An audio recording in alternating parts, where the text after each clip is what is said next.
15-16 जून की रात लद्दाख के गलवान घाटी में हुई हिंसक झड़प के रचयिता कोई और नहीं बल्कि खुद चीनी राष्ट्रपति शी जिनपिंग हैं। लेकिन भारतीय सेना ने जिस आक्रामक ढंग से जवाब दिया उससे चीनी नेतृत्व अचंभित है। 15 जून को गलवान घाटी में हुई हिंसक टकराव में जहां 20 भारतीय सैनिक शहीद हो गए थे, वहीं जवाबी कार्रवाई में चीन के कम से कम 43 सैनिक मारे गए थे। कहा जा रहा था कि संख्या 60 भी हो सकती है क्योंकि चीन ने अपनी तरफ से कोई आधिकारिक आंकड़ा पेश नहीं किया। हालात अब ऐसे हो गए हैं कि चीनी राष्ट्रपति अब भविष्य में अपने देश में पैदा होने वाली चुनौती के मद्देनजर बचाव का रास्ता तलाश रहे हैं। ये बात अमेरिका की पॉपुलर मैगजीन न्यूज़वीक ने अपने लेटेस्ट एडिशन में कही है। न्यूज़वीक ने लिखा है कि चीन की सत्तारूढ़ कम्युनिस्ट पार्टी इस समय बदलाव के दौर से गुजर रही है। ऐसे में जिनपिंग के लिए चुनौतियां बढ़ रही हैं। भारतीय सीमा पर चीन की सेना की विफलता पार्टी संगठन में जिनपिंग के लिए भारी पड़ सकती है। पीपल्स लिबरेशन आर्मी का विफल होना जिनपिंग को दुष्परिणाम दे सकता है।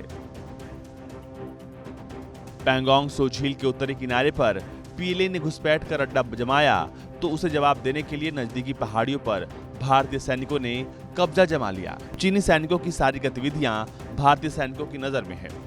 जरा सी गड़बड़ करने पर उन्हें आसानी से निशाना बनाया जा सकता है। राष्ट्रपति शी जिनपिंग चीन के सेंट्रल मिलिट्री कमीशन के भी चेयरमैन हैं। इस लिहाज से पीएलए की हर गतिविधि के लिए वो जिम्मेदार हैं। पीएलए कोई कदम उनकी स्वीकृति के बगैर नहीं उठा सकती।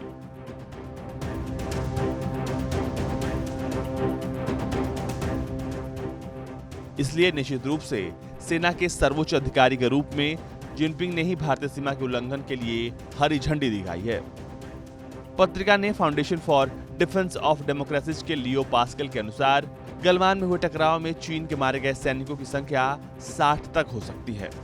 भारतीय सैनिकों ने जिस मारक क्षमता से चीनी सेना को जवाब दिया उसकी उम्मीद चीन को नहीं थी। इसी के चलते टकराव में हुए अपने नुकसान के बारे में चीन कुछ नहीं बोल पाया।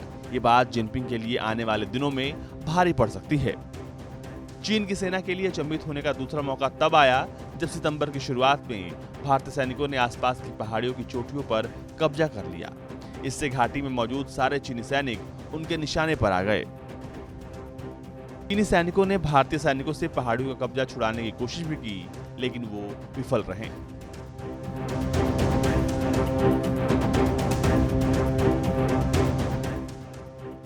ब्यूरो रिपोर्ट, भारत तक।